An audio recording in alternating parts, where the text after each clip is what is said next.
For Texas taking on Mark Mulder. Well, some of the top teams did get better this season. Let's start in the American League. Some of the stories we'll be following throughout the day.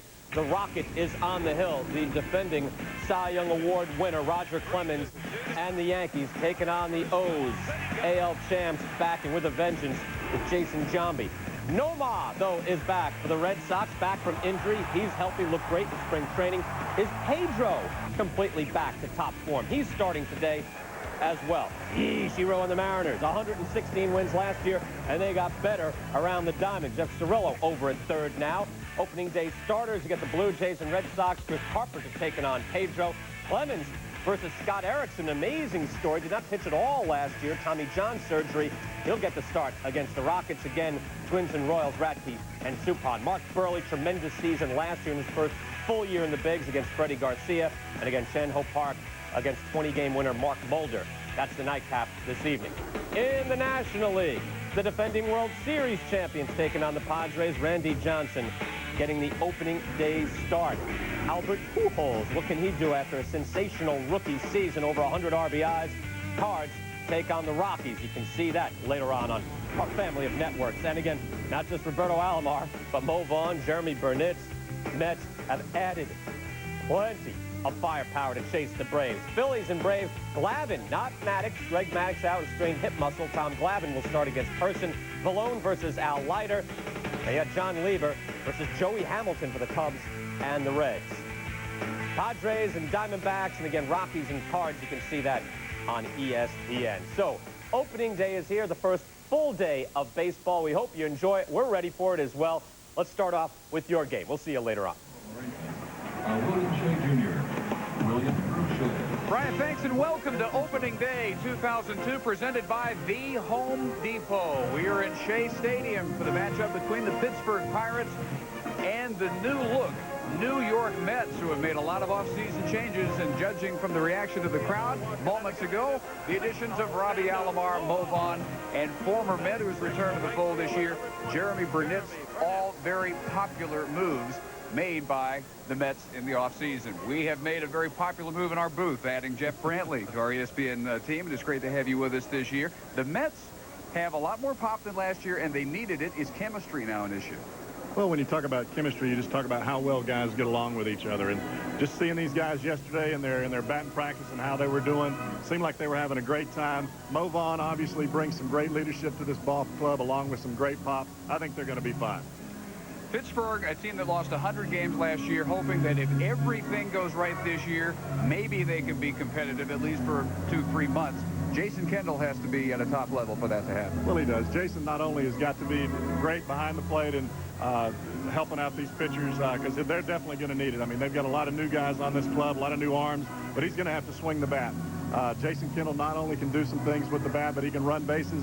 He can hit second in the order. He can hit fourth in the order. He's going to be a real important part of this ball club. Another fairly impressive catcher will be on display today. That's Mike Piazza, who welcomes the addition of the bats of Alomar and Vaughn to the Mets lineup. We'll see that new look on display. Al Leiter against surprise starter Ron Villone for the Pirates. First pitch of the season coming up.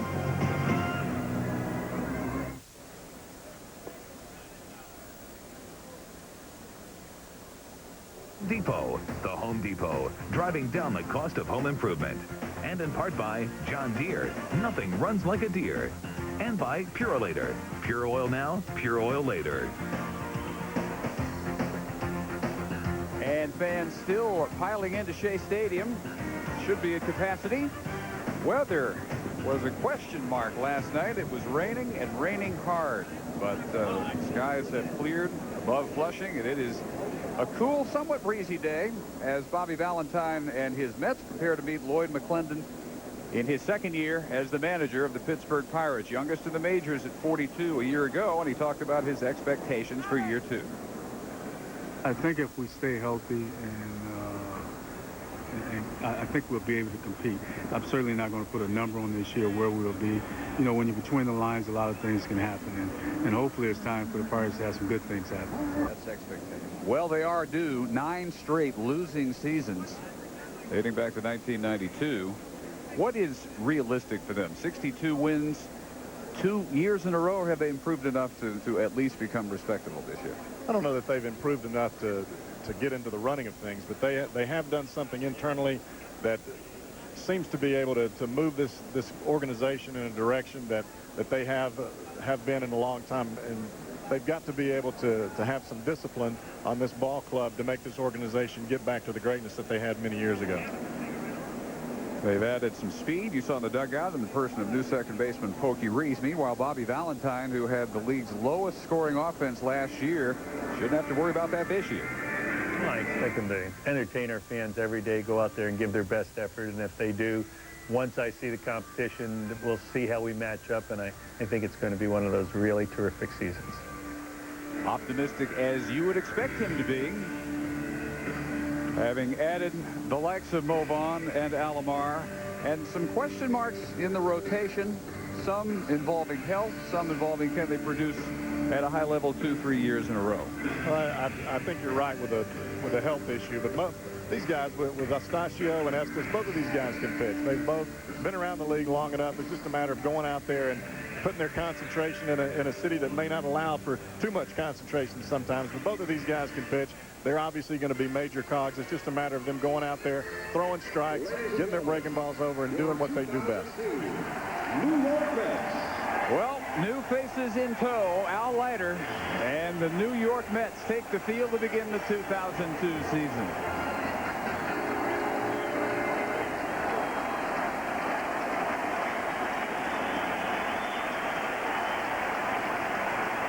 Ladies and gentlemen, please direct your attention to Diamond Vision for this message from the President. And as we prepare to start the season, the message now from the President.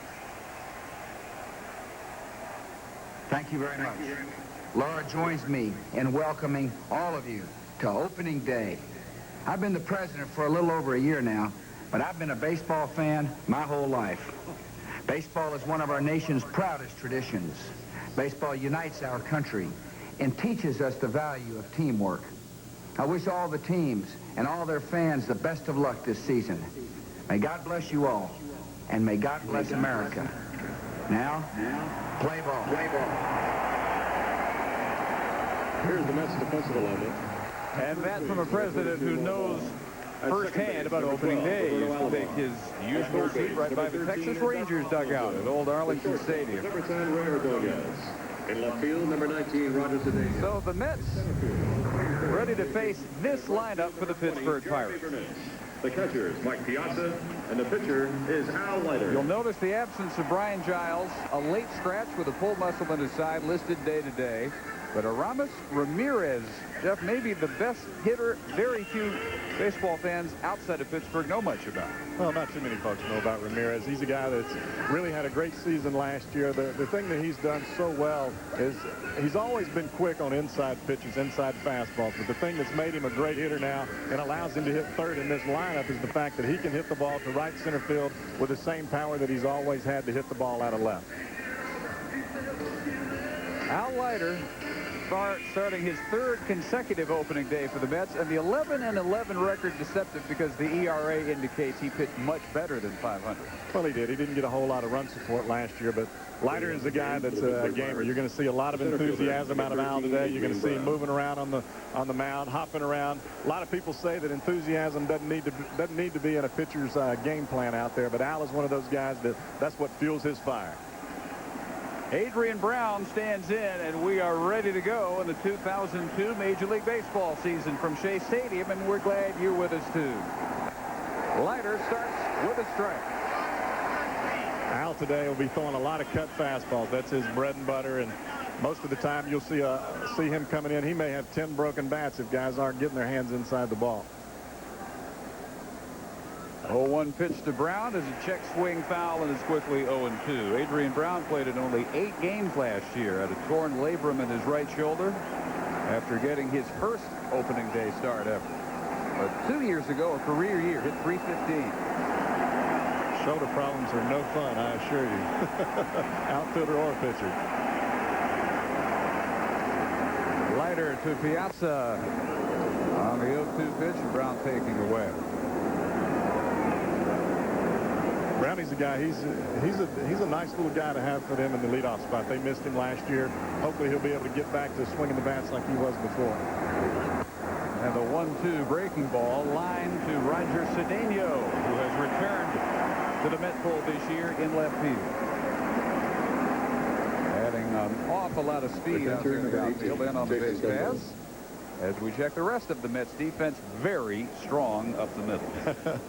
I talked with Robbie a little bit yesterday while they had their workout here, and he explained to me how lucky he felt like he was to be able to play not only with Omar Vizquel, but now with another guy, possibly one of the best hands in the National League, Ray Ordonez.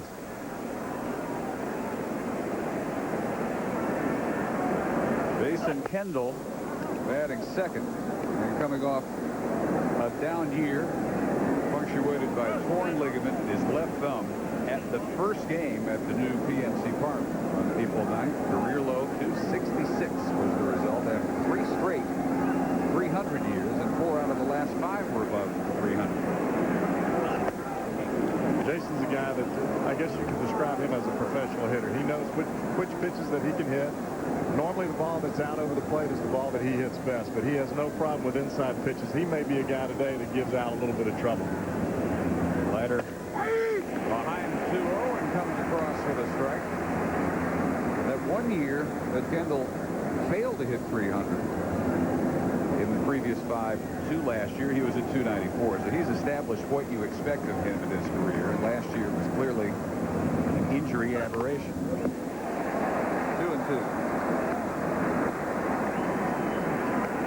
Through their minds. They've waited all off season, and it's finally here. What's it like to be on that field as it's finally for real? Well, I guarantee you, young or old, out there on the field right now and in the dugout, there's a lot of adrenaline, a lot of heartbeats, a lot of excitement. Everybody's glad to be out here on opening day. Just missing inside, and the count is full to Kendall.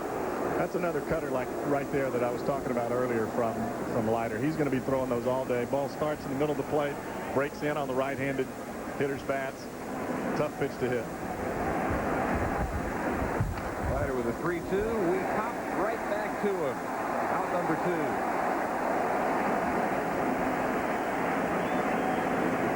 2. Umpires today at Shea Stadium. Veteran behind the plate, Bruce Fremming, Ed Rapuano, Larry Poncino, and Tony Randazzo. The rest of the crew. A lot of people, a lot of pitchers would believe that Mr. Rapuano is one of the top umpires in baseball. Now Ramirez, who moved up with the late Scratch and Giles in the lineup, the stone roller, handled by Ordonez at short. Another cracked bat. Probably many more where those came from, too, as Leiter works a 1-2-3 first. The Mets coming up. Diamond Vision for a message. My house, my other house, my kids, number 51, number 20, where I sleep, where I eat, where I do business, where I want my ashes scattered, my soulmate, my guidance counselor, my sheep, where the wild things are, what I wear, the complete wardrobe, what I count to fall asleep at night, where I run to drown my sorrows, where I run to celebrate, my surgeon, my religion, my life, baseball, Triple Play 2002, how committed are you? EA Sports, it's in the game, rated E for everyone. We'll see if Mo brings some magic in his Mets debut. He will bat third in Bobby Valentine's first lineup of the season, led off by Roger Cedeno, and behind Vaughn and Piazza, Alfonso in a key 5-hole. Well, everybody looks at Mo Vaughn and Piazza and Alomar simply because they've been around the game so long and done some great things. But I think that Alfonso is going to be a key to this lineup. I talked with him a little bit yesterday about his bat, about his back. He said everything was fine as long as he kept doing his exercises. He made the comment to me that as long as he keeps his trunk tight with his doing a lot of sit-ups, it makes his back feel great. Said he hasn't had any problems in spring training. That's some good news for the New York Mets because he's in a new position. He's playing third base, and you know he should be fine. Now, Al Leiter, you expect to see on opening day. Ron Villone, you don't. No, you really don't. But he had a good spring for these guys. He's the guy I think that when McClendon was talking about an opening day starter, he's not going to get so excited because it's a new thing. He's ready to go out there. He's a veteran guy. He's been around the game a little bit. Pitched in the bullpen, pitched in the rotation. He's a guy that's going to be real aggressive, throwing a lot of fastballs. Off a strong spring, Villone earns the start. Roger Cedeno. bullpen to get things started for the New York Mets. Cedeno returning to New York, where a couple of years ago he set the club record, 66 stolen bases, and hit a career high 313. They'll look for something in that area, they hope, after a year at Detroit. Cedeno sitting at the top of this lineup with some outstanding speed, as you talked about. If this guy's on base, he's going to create havoc for pitchers, because having to face Vaughn is tough enough without a speed demon on the base. Alomar on deck. The 2-0 is over. 2 balls and a strike. In Cedeno's year with the Tigers, he was second, 1 stolen base behind Ichiro with 55 and hit .293.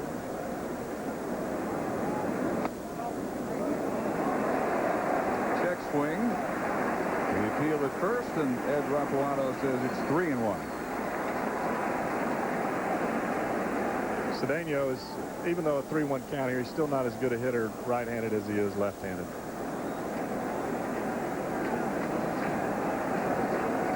Although much improved the last couple of years from the right side. That chopper is just foul.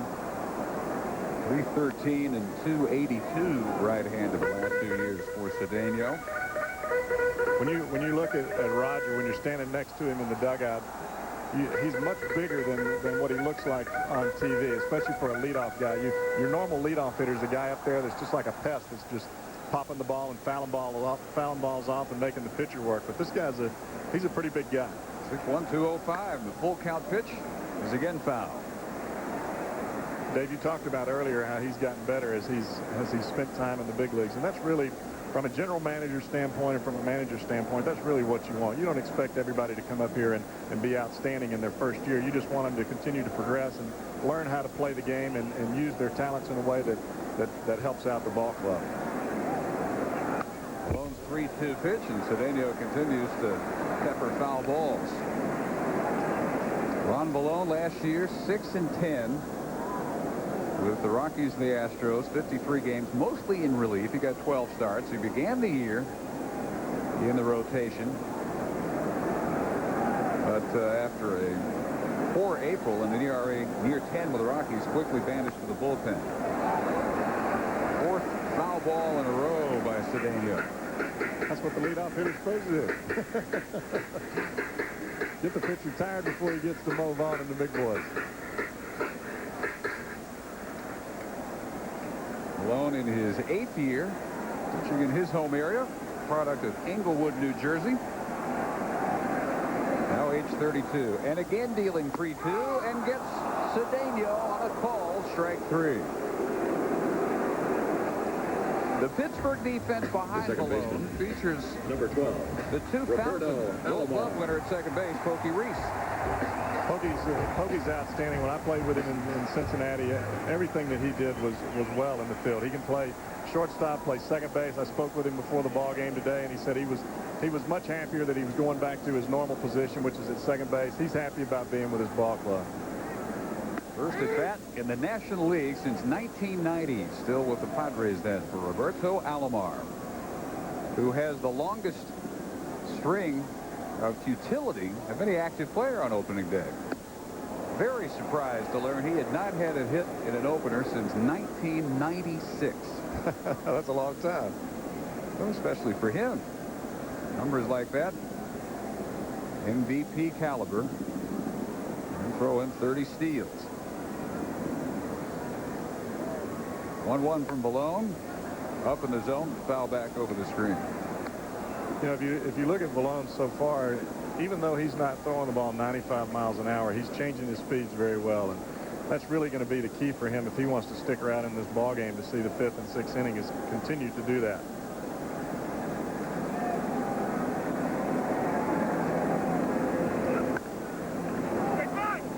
Another foul back out of play, and still 1-2. Villone signed just 2 days before it was time for pitchers and catchers to report for the Pirates. Wow. And had an impressive enough spring. Not only did he make the rotation, he leads the rotation as Chris Benson continues to mend. But the fact he was number 82 when he got his first uniform in spring, not a good indication of high expectations. But he overcame that. Telltale sign. Off speed is just off the plate, 2-2. And he signed a minor league contract as a non-roster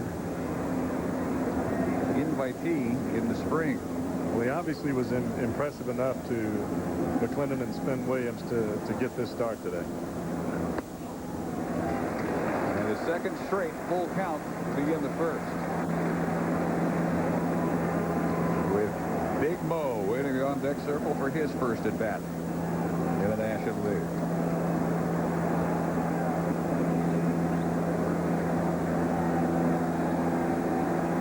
Valone's 3-2 is bounced on a dive to Young, and Kevin handles it unassisted at first. Nice play by Young there, going to his left down the line. It's nice to have that glove on the first baseline side so he can make that nice play. That was pretty good.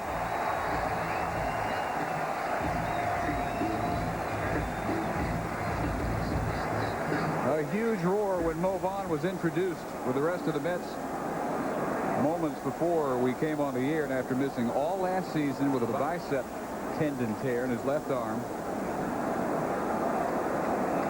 He will stand in, hoping that the switch from the American to the National League is an easy one, and it will all depend, you'd think, on if his health is anywhere near. Of course, it's been a while since he's been healthy. The tendon injury actually happened August of 2000. They didn't diagnose it until after the season. But before that, his first day as an Angel, 1999, injured tumbling down the steps chasing a foul pop. So you're really talking about a guy who hasn't been right since 1998. Well, you know, and just watching him in spring training and a little bit yesterday, he looks like there's nothing wrong with him. He just took grounders at first base, moving around real well, and I thought he swung the bat real well for batting practice on the day before opening day. And I just wonder whose heart's beating faster, his or Ron Villone. Maybe a tie, and Villone gets the breaking ball over. Vaughn, even injured 2 years ago, still hit 36 out, drove in 117 for Anaheim. But by September, you could tell something was definitely wrong, and it was confirmed after the season. Sprays that one at the photographers. And everybody avoided it successfully. Bonnie was late on that pitch because Villone threw him a 2-0 breaking ball for a strike. Any batter that's in the box and you get a breaking ball when you're ahead in the count at 2-0, you've got to be able to respect that and know that the chances are that he might throw that again.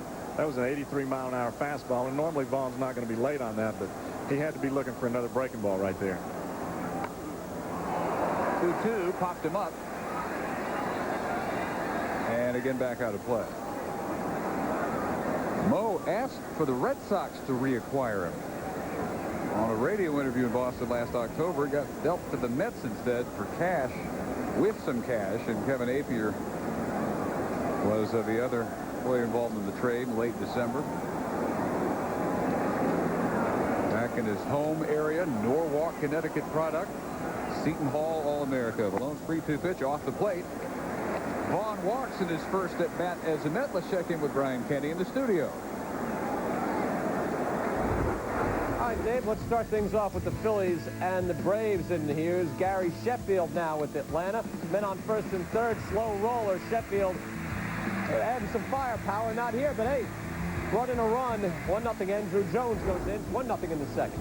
And Brian, our scoreboard was one pitch ahead of itself. It was 2-2, and then ball three followed by swinging strike three, and Villone gets 2 strikeouts in the first inning. Young, Rios, and Craig Wilson in the second for Pittsburgh. 0-0. Ready for the second inning as the sun continues to beat down on Shea Stadium. Pounded by rain last night. Field in terrific shape, though, for the opener. After a 1-2-3 first, Al Leiter will see Kevin Young to begin the second, and he starts him with a strike. Then it's Armando Rios and Craig Wilson. And for the Pirates to be competitive, good start would be a return to form for Kevin Young. Now 32, down to 232 last year. And the National League's lowest road batting average, only 181 away from PNC Park. 1-2 2. Kevin Young is one of those guys that I talked about earlier about maybe being a guy that could give Leiter a little bit of trouble. Breaking ball, that cutter on the inside part of the play. Young is pretty quick on the inside part of the play. Missing high and evening the count. That makes him a little susceptible when fastballs away or changeups away, but ball inside, Young is always handled pretty well. Looks like they're coming in there with it. Leiter zeroing in on Piazza and again misses high and has his second full count. Retired Jason Kendall in the 3-2. Hopper back to the mound in the first.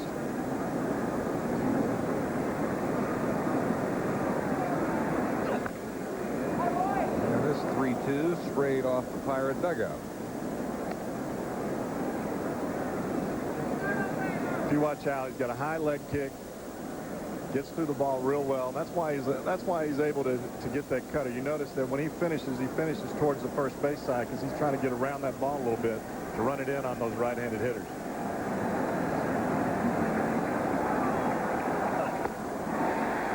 First strikeout of the season. Young down swinging. You know, after that cutter that Leiter threw him inside that he hooked over there in the dugout. The left fielder. That pitch right there, that's a tough one to come back to. And that's the thing that Al does so well. It's not that he's overpowering. It's just that he runs the ball in on their hands and then he goes away from them with a hard fastball that's a straight one. And it's difficult to see from a hitter's standpoint which way the ball is going to go because it starts in the same spot. Armando Rios had a very brief tour with the Pirates after being acquired from San Francisco last year in a deadline move. Almost all those numbers were as a Giant. And he came over with Ryan Vogelsong for Jason Schmidt and John Vanderwall. Tore his left ACL 2 days into his Pirate career. Lost for the season. Rio starting today simply because Brian Giles in batting practice evidently has pulled a rib cage muscle. Don't know how serious that's going to be, but I don't think that Rios was in the starting lineup when we began these things. 2-1. He was not, and in fact, 4 spots in Floyd McClendon's original lineup had to be altered. They moved Ramirez up to third, Young up to fourth, Rios for Giles, who was third, and Rios now in left field. He'll be followed by Craig Wilson. Rios is a good little hitter. He makes good contact. He likes to pull the ball, though. The ball down and in is his bread and butter. If he's gonna be able to play in the big leagues and learn how to be a full-time player, and that's hitting lefties, he's got to be able to hit the ball to left field on breaking balls from left-handers. Still pouring into Shays. Leiter's breaking ball stays inside, and he has another full count. That was a curveball right there from Leiter. He uses that more against left-handed hitters than he does against righties. Most of the time against righties, he's just running that cutter in there. Still 3-2. Leiter, who always throws a lot of pitch, among the most in the National League last year, throwing a lot here in the second inning. When you hear the term horse, that's Al Leiter, because he's gonna be out there throwing 140, 130 pitches a game.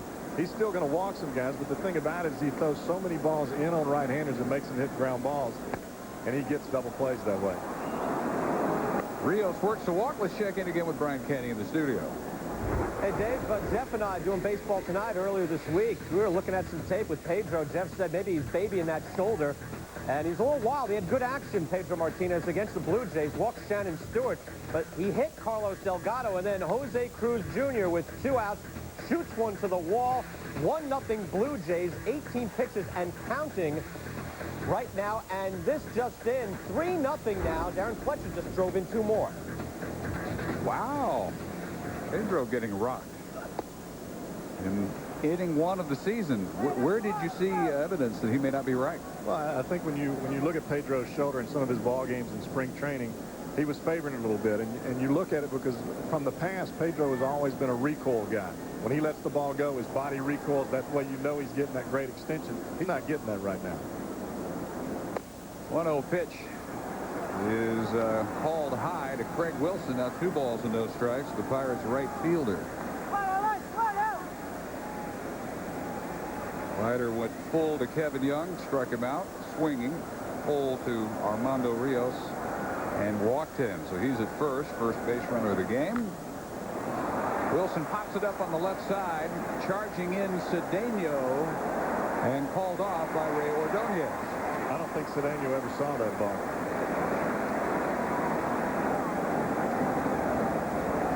Rios staying put. Number 6. Cedeno battling the sun right in his eyes in left field. Well, you'll watch as they both converge on each other. They're both pulling down the sunglasses. Cedeno's throwing up his glove, and at the same time, Ordonez is moving his hand towards Cedeno, telling him, I've got it, I've got it. He makes the play. And we talked about chemistry. That's an area where chemistry or lack of it will show up. It is, and communication is vital to be able to do those things like that. It's going to be the same way with Alomar as he moves back into right field with Burnett's coming in, or when Payton's coming in, and you've got Ordonez and Alomar going out into the short center field area. All of that stuff is just a matter of working together and being comfortable. Looked like they had it down just then. 1-0 pitch to Mike Benjamin, way behind it, 1-1. Leiter's best heater of the day right there, 92 miles an hour. Benjamin out all year with a right elbow ligament surgery they performed in June, but 2 years ago. Solid 270 in his second year as a Pirate. Benji's a pretty good fastball hitter. That's really where he's been able to stay around the game a lot. Throw down to second on Rios. Gets him because he overslid. And it turns into a 1-2-3 second. Rios caught stealing, done down by Mike Piazza. And to the bottom of the second, still scoreless at Shea. Mike Piazza threw out only 16% of base stealers last year. He starts this season 1-for-1 because Armando Rios, who clearly beat the throw, overslid second.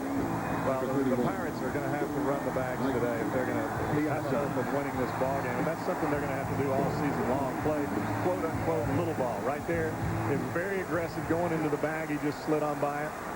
Tough break for Rios. Now Piazza to lead off the Mets' second inning. 336 homer, 94 RBI season for the Mets Triple Crown. Led the club in all three categories. Also in runs, in hits, and on base percentage. And those three numbers you saw also led all National League catchers. Nothing you wouldn't expect from Mike Piazza, now in his 11th year. You know, this is a tough situation anytime that Piazza comes to the plate. Good thing for Villone that nobody's on base, but in order to get Piazza out, you've got to be able to throw the ball inside with some authority, because he hits anything that's out over the plate, sometimes 2 and 3 inches off the outside corner. Taking something off works there, 1 and 2.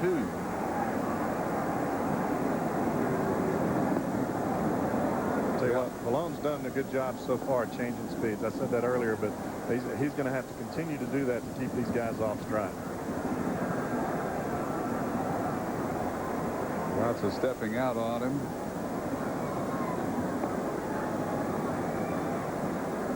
Vaughn, who ended the Mets first at bat as a Met, with a strikeout. And Villone, this is low and in on Piazza, 2 and 2. That's the book right there on Mike. Breaking ball down and in. You just got to make sure you get it off the plate. If that ball starts in the middle and it stays on the inside corner, could get Ramirez hurt over there. Off the fist. Well, Piazza now a 9-time All-Star. He begins the season 306 home runs as a catcher, and with a real big year. Certainly by next year he should have the all-time record for homers at that position. Carlton Fisk owns the mark, 351, so he starts 45 back, tied for third all-time with Yogi Berra. Johnny Bench would be next at 327. That's dangerous right there. That ball is just what I was just talking about. Breaking ball starts in the middle of the plate and stays on the inside corner. That is trouble. That's a pitch right there that Piazza can drive a long way. Good thing for Villone, it's his first AB of the year.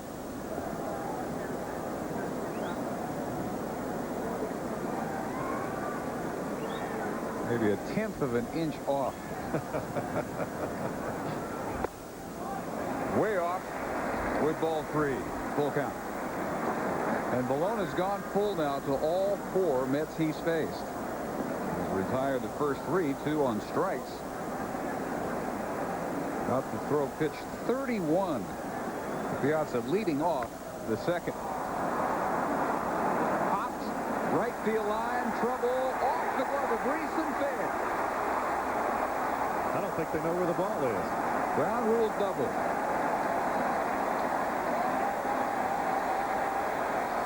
Pokey Reese can't get to it. Probably nobody can get to it. And he almost made a spectacular first play as the Pirates second baseman.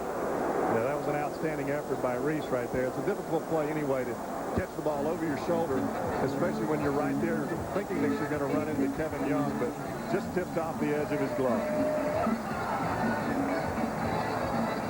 Into his glove, momentarily up to Piazza's second base. Edgardo Alfonso. And after sending him originally to second, they have now returned Piazza to first. That's got to be a judgment call by Rapuano. He was down there watching it. I think Kevin Young was right on top of the ball, and that's why he kept Piazza at first base. I wonder if they'd have kept Robbie Alomar at first base, since he's a little faster than Piazza. Well, not much of an argument at all put up by Mookie Wilson or Piazza, so he stays at first for Edgardo Alfonso, who had a major drop-off last year. They're looking for some good things for Fonzie this year. 243 average, which was 53 points below his career average, and the largest drop-off in the history of the Mets franchise. This is year 41. Previous worst drop-off, Cleon Jones, from 71 to 72, fell from 319 to 245.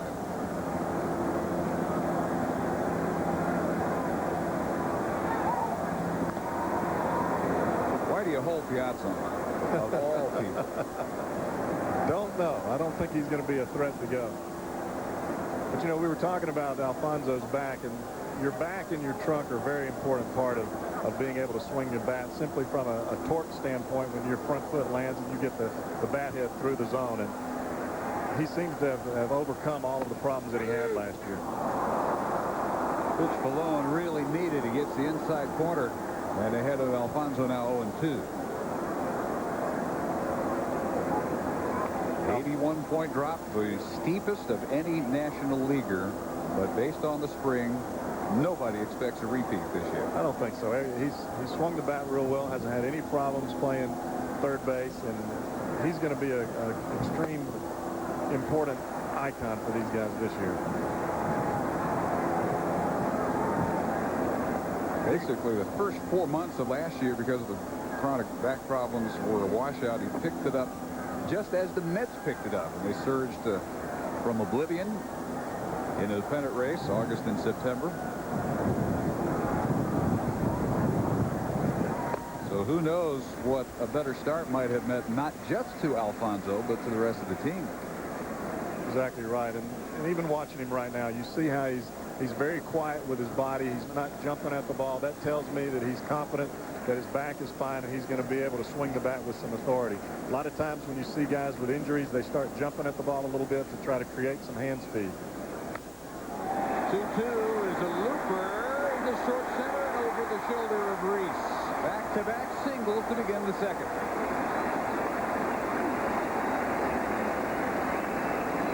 Well, he didn't get much of that ball, but he got just enough to get it out there. The right fielder, number 20. Right there, the ball is a cutter on the inside part of the plate to Alfonso, but if you notice, he pulls his hands in really tight, and that's what allows him to get enough of the bat on the ball to push it out into center field. Just short of Adrian Brown, but just out of the reach of Pokey Reese and Mike Benjamin. Boy, neither of these singles exactly stung by Piazza or Alfonso, but enough set him up for Jerry Bernitz's return to the Mets. Former first-round pick, 1990, out of Oklahoma State. Well, I can tell you this, Dave. There's a guy in this lineup. If you talk about anybody not getting cheated when they come to the plate, it's this guy right here. He swings the bat with everything he's got. Strikes out a lot, but when he connects, oh, baby. Connected 34 times last year with the Brewers. Struck out 150 times, but his 4th straight year, 30 homers. All or nothing. He had almost as many home runs. I think he had 2 less home runs than the whole Mets outfield had last year by himself. So you add a guy like Burnett's hitting 6th, and the lowest scoring National League offense is transformed, not just by Alomar and Vaughn ahead of him in the lineup. You look at it from a pitcher's standpoint, you're never out of the fire. Hit it. Raise the jersey. They are loaded. We send you back to Brian in the studio. Dave, Leiter takes us to Fenway Park. It was 3-0 Blue Jays on Pedro Martinez in the first inning, but Jose Offerman, first pitch he saw from Chris Carpenter, he buries, so 3-1 ball game now at Fenway Park. Boston's still down. They're in the second. Still no doubt surprised they are down and having to fight from behind for Pedro Martinez. Well, the Mets now poised with the bases loaded, nobody out in the bottom of the second, as Jay Payton, the number 7 hitter, will face Ron Villone, 255 last year, but only 184 with runners in scoring position. That is the 3rd lowest in the National League. The reason Payton has such a hard time with runners in scoring position is simply because he chases the ball that's up in the zone. If he had a little bit more plate discipline, made the pitches, get in the strike zone, he's got a great swing, and he can swing the bat with some authority. He can hit the ball out of the ballpark. But you swing at the ball that's out of the zone, in the dirt, over your head, you're not going to have a whole lot of production with runners in scoring position. And veteran pitchers know that. They know when you're swinging at the ball that's up high, down low, that's where they're going to continue to go as long as you swing at it. Pirates pitching coach Spin Williams out to try and buck up Villone, victimized by a couple of bloop singles by Piazza and Alfonso to begin the inning, and then grazed Burnett below the bases. A lot of pitchers, when they get into this situation, especially early in the season, especially younger guys, you feel like you've got to do something extra to get out of it. And really, all you've got to do is relax, make a pitch, because if you get a ground ball right here, you could possibly get out of this inning in a hurry. Low in the zone, 2-0, 2-0. Well, 2-0 right here to Payton is a tough situation for Villone, because now Payton doesn't have to worry about chasing a tough pitch. He's got to be able to come in for a strike. Can't afford to go 3-0. If he gets a ground ball right here with Leiter coming up, he's got a chance to get out of this inning with just 1 run. Just on the corner. That's a nice pitch right there. Had to have it. Payton will be followed by Ray Ordonez and then Leiter. Most of the time as a hitter, when it's 2-0, you're looking for the ball out over the plate. Villone comes with a fastball on the inside corner. I think he surprised Payton. 2-1, he's rammed into about the second row. He wasn't surprised that time, was it? And it is so scary. The ball hit that hard into those seats, which are jammed today, that quickly.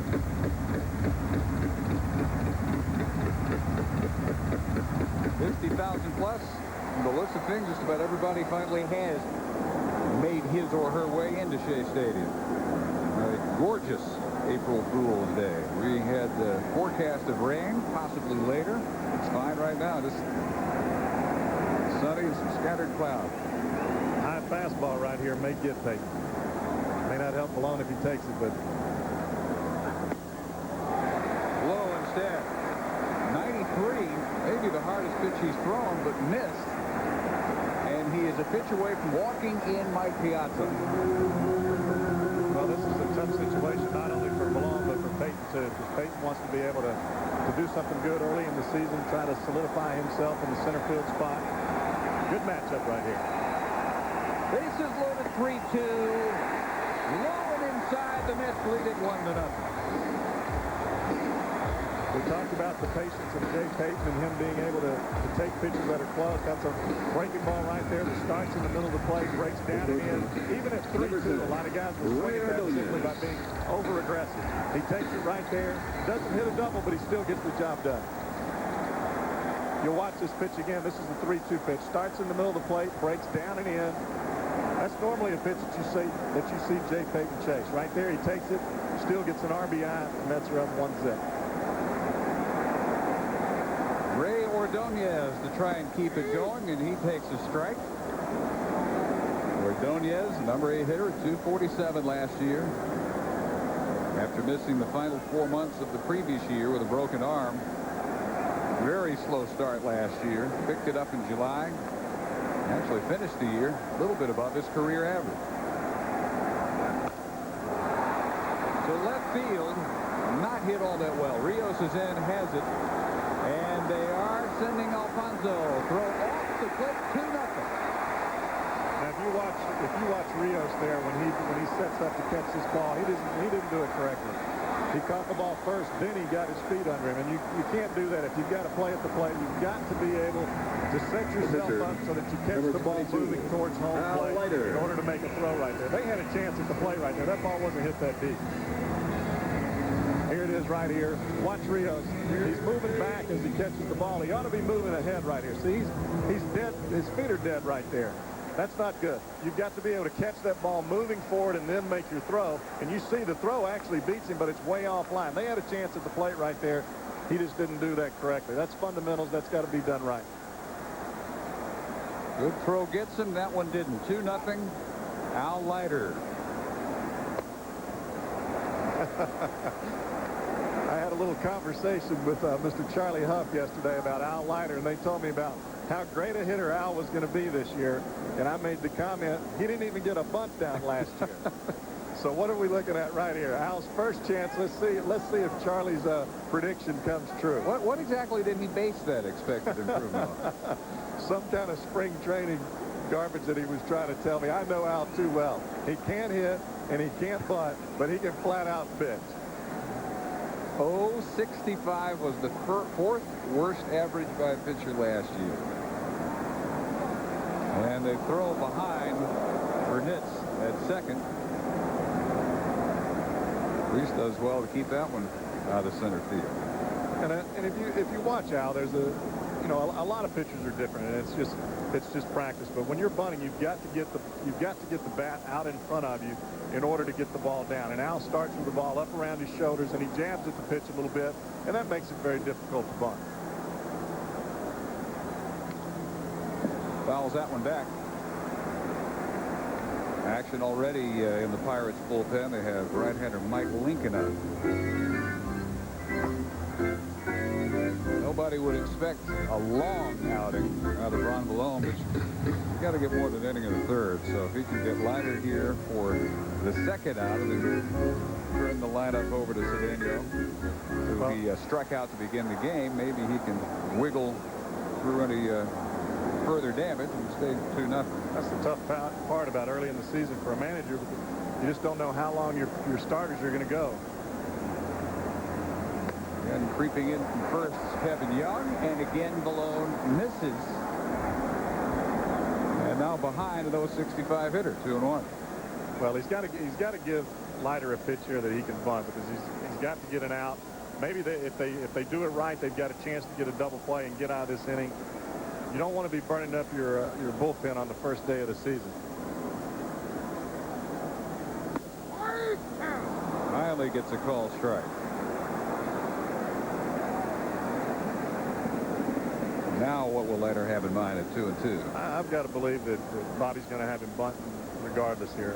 It's not like he's a great hitter anyway. You take your chances, see if he can get the ball down, move the runners into scoring position for Cedeno. Well, Young expects. That's what he will get. But again, foul ball right at the plate. Charlie owes me big time. Left fielder, number 19. So he does get out number 2. A disappointed Charlie Huff will shake it off nonetheless. And Cedeno will try and keep the bottom of the second going for New York. And that, you know, that situation is very important. You don't know how those runs are going to affect you later on in the ball game, but if Cedeno gets a hit right here, instead of getting 2 RBIs, he's going to get 1 RBI. Bunt situation in the National League is very important. Not only from a defensive standpoint, but from an offensive standpoint. A pitcher, the only thing that they ask you to do is be able to get a bunt down and move the runners up. Sometimes late in the ball game, that's one of those things that can really come back to haunt you. Here comes the 31st pitch of the second inning for Ron Villone. Oh, my. Cedeno checks. Ball and a strike. My arm's getting tired for him. Well, maybe 4 innings. That's assuming he gets out of this. Might be the max. Real close to the fist. Yeah, it looked like Cedeno was looking for the ball out over the plate. That ball really wasn't that far in, but he was diving in there a little bit to try to get him one on the outside part of the dish. Behind that one, 1-2, and so Villone now 1 pitch away in an inning where really nobody's pounded him at all. Piazza started it with a bloop just fair down the right field line. Alfonso blooped one to center. He hit Burnitz. Walked Payton. Then Ordonez with a sac fly in the 4th row from left field by Rios made it 2-0.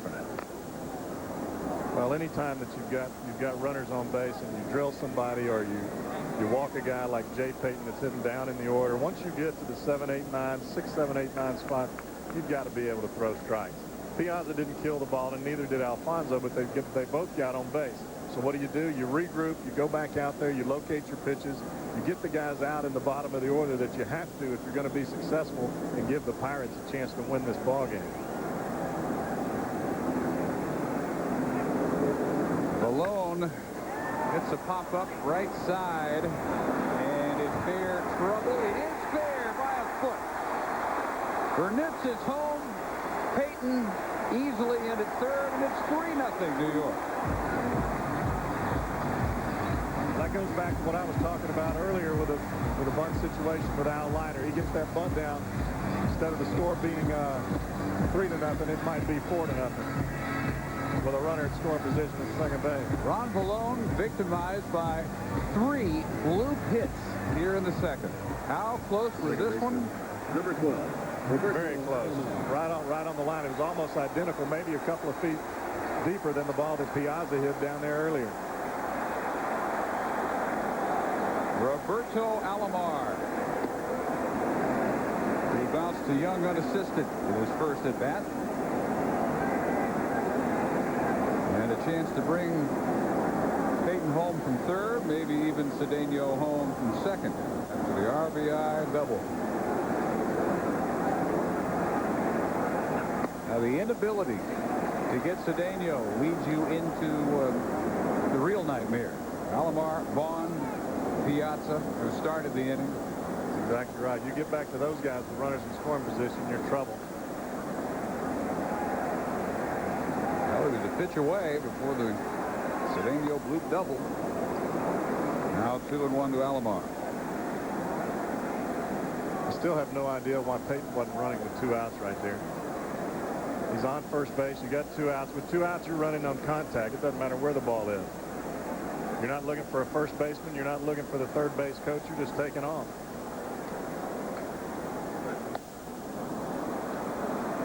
Villone continues pretty much have his way with Alomar. 2-2. Good pitch on the fist. And again, he's a pitch away, but that was the same situation Cedeno succeeded in. Well, he needs to get out of this inning right here. 3-0, they've still got a chance. He gets back into Vaughn and Piazza, there's going to be some trouble. Ball strike 3, and he keeps it right where it is. Alomar's opening day string now 0 for his last 19, but the Mets do get 3.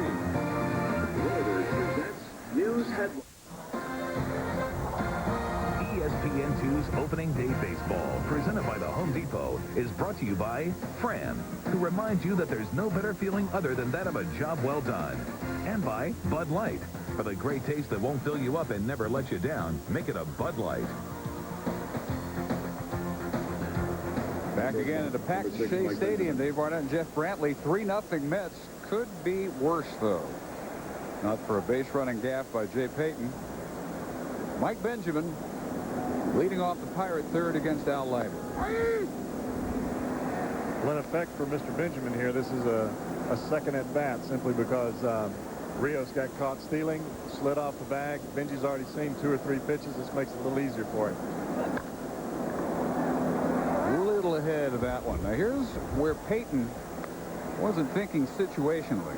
Well, you look at Payton. He's right here. He's heading back towards first base. He should be going this way. The ball's down here in the right field line, and that's where he should be going no matter what. It's 2 outs. You don't assume the ball's going to be foul. He should have scored on this ball, and he's standing at third base. 1-2 to Benjamin. Bobby Valentine's reaction. Not a happy one. Even on opening day, you got to know that. Well, it doesn't matter. Those are things that are just fundamentals. You've got to be able to get those done.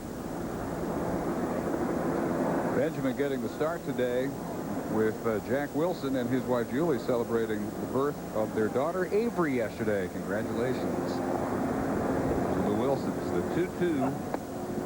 Jack's replacement. Another full count.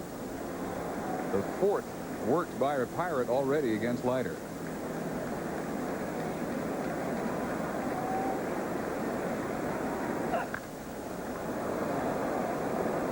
Same spot where the first foul ball went.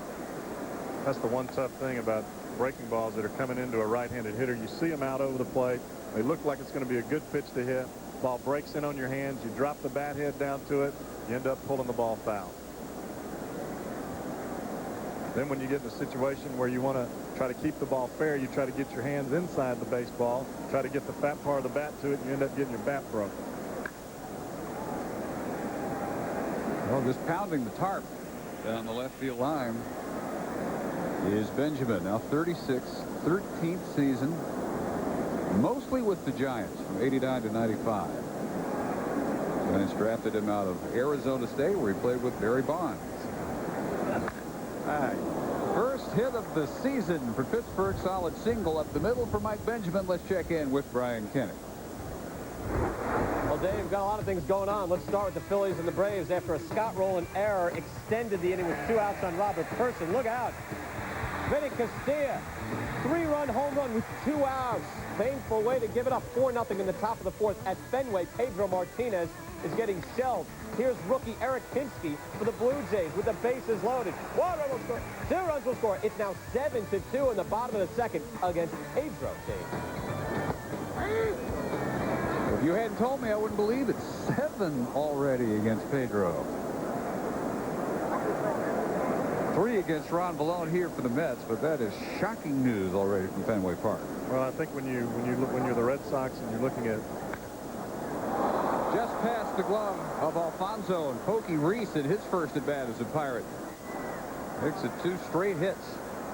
When you're looking at Pedro Martinez from the Red Sox point of view, management, number 28, you've got to believe that he's a guy that you've got to have out there every day for you. And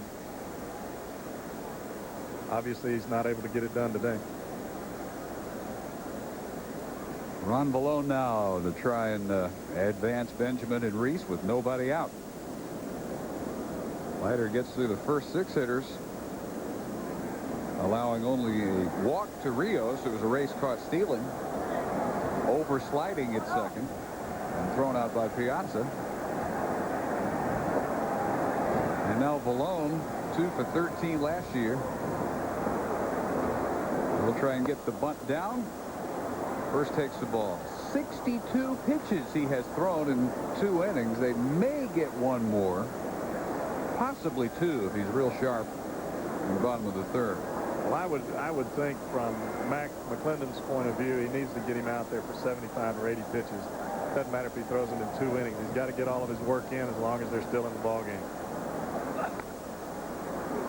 That could be a really nice bunt. It is going to stay fair, or will it dribble just over the line? It just did. Yesterday, Bobby Valentine came out early while the rest of the team was stretching rolling balls down the third baseline. If the ball's in the grass at third base, it stays fair. You see this ball here. It's in the dirt. It catches right off the lip of the grass, and it pushes it just foul. If that ball is coming down the first baseline, it's something totally different. It stays foul every time, even when it's on the grass, even when it's in the dirt, it rolls foul. Alfonso just did pull that hand back. He was about to try and field it. He would have had no play whatsoever. Makes the right decision not to try. A lot of pitchers make that mistake right there, Dave. They try to be too perfect on their bunt, and they end up fouling the ball off and getting behind in the count. All you got to do is get the ball down towards third base. Well, chop swing, and Ordonez will beat Benjamin to the third base bag for the first out. Ordonez's job there is to cover third base. And what he does is he moves towards the hitter, and he freezes when the bat is swung. Instead of breaking directly to the bag, he moves in first. See this here? So he moves in towards the hitter, freezes a little bit, then goes on towards, makes the play at third. That's how you do it if you're trying to learn how to do it at home. One of the best. And Ordonez getting Benjamin off the pads. Reese at second, Villone with a fielder's choice at first. Top of the order now, Adrian Brown, who flied to left. Will pop up that same direction just off the fist. Ordonez almost shovels it in time to double Reese off second. Now 2 outs. Opening day presented by The Home Depot continues here on ESPN 2 at 4 Eastern. The Minnesota Twins visiting the Kansas City Royals. Twins made enough strides last year that some figure they may be the favorite this year in the American League Central. Meanwhile, on ESPN, Colorado Rockies against the St. Louis Cardinals. Mike Hampton against 22-game winner Matt Morris. Back here on ESPN 2, 10 Eastern tonight, 7 Pacific. A-Rod of the Rangers at the Oakland A's and Mark Mulder.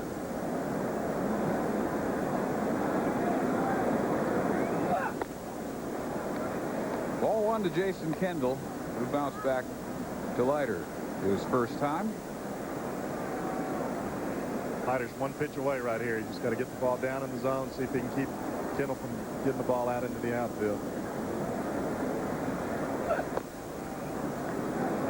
But again, missing high, 2-0. I think Al would have liked to have had that for a strike. Talk about the belt high zone and the new strike zone. That pitch looked like it was pretty close. Not going to get it. Well, now it's not the new strike zone anymore. Yeah, it seems like they're coming up with something new every year. But the indications from baseball were that they intended not only to continue to call the so-called high strike, really the rule book strike, but do it even more consistently this year. That was right at what became the upper edge of the strike zone last year, and it was called over 3-1. See, in my point of view, from the pitcher's side, that looked like the same pitch that it was when it was 1-0. Did to me too. But I'm not umpiring. Not to Bruce Fremming. The 3-1. An easy call. 95 miles an hour, full count. And see, even that pitch there had a little bit of cut to it towards the inside part of the plate. And if you've been watching the velocity so far in the game, you see now that we're in a crucial situation for Leiter, he's turning up the juice a little bit. That last one, the hardest he's thrown yet. Gets another chop to the mound on a 3-2 pitch. Both times that's what's happened to Jason Kendall, but the throw pulls Vaughn off the bag, and Reese comes home. Now, Reese right there scored from second base, and that's what you're supposed to be doing when you're running bases. You're supposed to never assume that the out's going to be made at first base. Third baseman, number 16. As the ball's made contact, Pokey Reese is moving. You can see his feet in the background. He never stops. He's coming home the whole way. Leiter bobbles the ball a little bit, pulls off Vaughn at first. Pokey Reese ends up scoring because he was hustling the whole time. First run of the season from the new second baseman, Pokey Reese, getting the Pirates on the board. Keeps the inning going for the number 3 hitter, Ramirez, who grounded to short his first time up. This is how you're supposed to run the bases with 2 outs. Here it is. Pokey Reese, he's rounding third, never slows up. The whole time hustling all the way. Anytime that you have a ball that's hit to the pitcher, you obviously assume that he's going to make the play at first base. But every once in a while it doesn't happen, just like in that case right there. Reese scores because he was moving.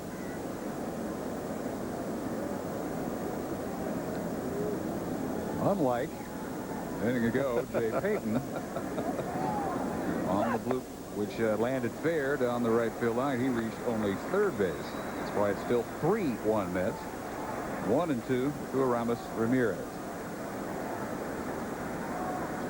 This is a good situation for Ramirez right here. Leiter's got to come in there to him. 1-2 here.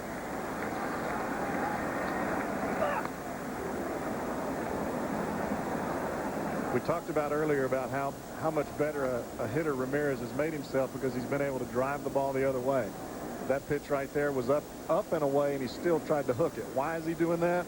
Because Leiter's been pounding everybody, all the right-handed hitters inside with that cutter, and after a while you just get conscious of it. It makes you want to swing a little bit different.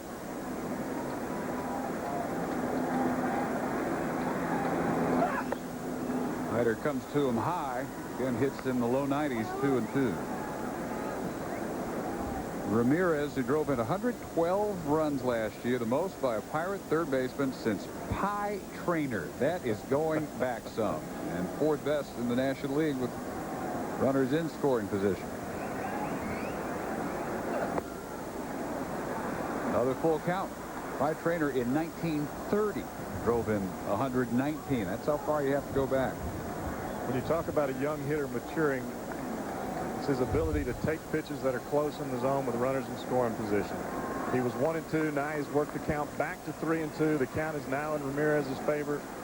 That's how you learn to be a good hitter. And you know what? That's how you drive in runs. Took a big rip at it. Couldn't quite catch up to it at 92. But the Pirates push across the run on Leiter's throwing errors. Villone of the automobile with New York license plates L9F223. And it's 3-1 Mets in the third. Vaughn to lead off. J.P. Morgan. Bottom of the third, and Mo Vaughn in his second at bat as a New York Met to lead things off. 3-1 New York. All three coming in their half of the second. Pirates scratch back with a run in the top half of the third. Ron Villone's 63rd pitch is foul back. Well, Mo Vaughn has already been immortalized by the Carnegie Deli, who put together the sandwich now known as the Mo-licious. Smile, Mo. Give me that big smile. Give me that New York smile, baby. Hold it up. You can't even hold it up. How you gonna hold it back? You can't hold that. How you gonna hold it back? Back behind second. Sliding stop by Benjamin to retire Vaughn. It would take Vaughn and the entire infield to eat that sandwich. Oh, my goodness. That's a big one right there. Family style. Number 31. A big family. Piazza. Well, Vaughn now 0 for 2. And the man that started the Met rally in the second, Mike Piazza. Well, that play on Vaughn right there by Mike Benjamin, that was a nice play. Going up the middle, ranging across, making it. He actually was on the other side of second base and still made a play. That's why he's still around at age 36. Villone handles this one quickly. 2 outs. And if Ron Villone needed anything, it was quick outs. Got that right. The third baseman. Number 13. Saw Piazza right off with this one. Hits that ball right off the end of the bat. Pops up. I think he took that one off the shin, but at this point, when you got Piazza at the plate and he hits one back to you, doesn't matter if you take it off the shin or not, as long as you can still make the play. Averages 31 pitches per inning in the first 2. Now he's thrown 3 and has 2 outs. The game says the third inning. His arm says the 5th. Alfonso had a bloop single. Figured heavily in that second inning. All 3 of the hits were bloops. Yeah, they didn't hit anything hard, but the batter that he hit when he hit Burnett and then he walked Payton, that's what killed him.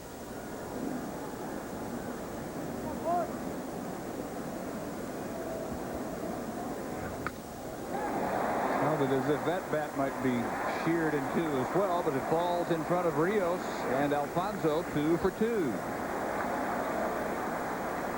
So with 2 outs, Jeremy Burnett will step in, and a very pleasant memory for him back in 1993, his first home run. And he was a Met when that first Major League homer sailed out of Pro Player Stadium down in Miami. Made some stops since then, but makes it back now. He was their first rounder out of Oklahoma State 3 years prior. He moved on to Cleveland for a couple in the mid-90s, to Milwaukee for Kevin Seitzer in 96, and back to the Mets in a 3-team 11-player deal in January. He didn't have those sideburns back then. Well, yeah. Some are convinced they're back. Bad throw. And Alfonso will make second. So both pitchers now have made throwing errors.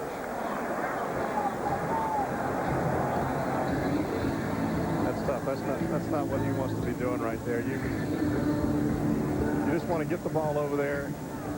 It's tough throwing to a moving target. Young obviously just holding him on just a little bit, not really right on the bag, and tough break for Villone and the Pirates there. Leiter's throwing error allowed Pokey Reese to score the only Pirate run. Villone's error moves Alfonso up to second. Typical big rip by Burnett. 0-2.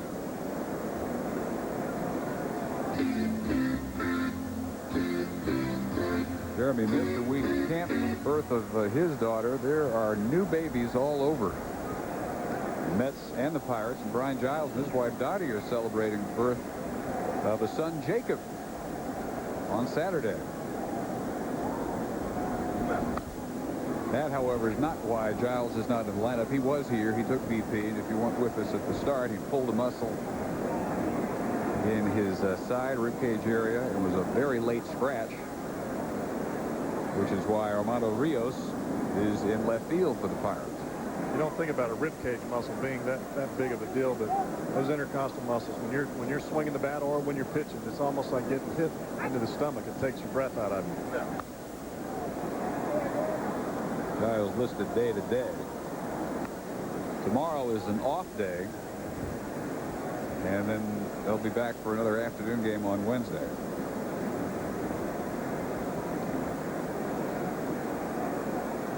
Burnett's now 32. Will turn 33 2 weeks from today. Not a whole lot of change in his swing, even though it's 0-2. He's still trying to drive the ball as far as he can hit it. Well, what began a quick hitting for Vaughn, now not so quick. That works the count a bit. 1-2. Vaughn still ahead in the count. Still, all he's got to do is just make a pitch right here. Make the ball look like it's a strike. Break it off the plate just a little bit. He can get Burnett's out. First, he chases Alfonso back to second. When you have a guy like Burnett that's at the plate that strikes out a lot, if you're coming into a ball game where you face someone like that, you have to find out what it is that he misses. Why does he strike out so much? Why does he hit the ball over the fence? If it's just because the ball's in the middle of the plate, you got to know that.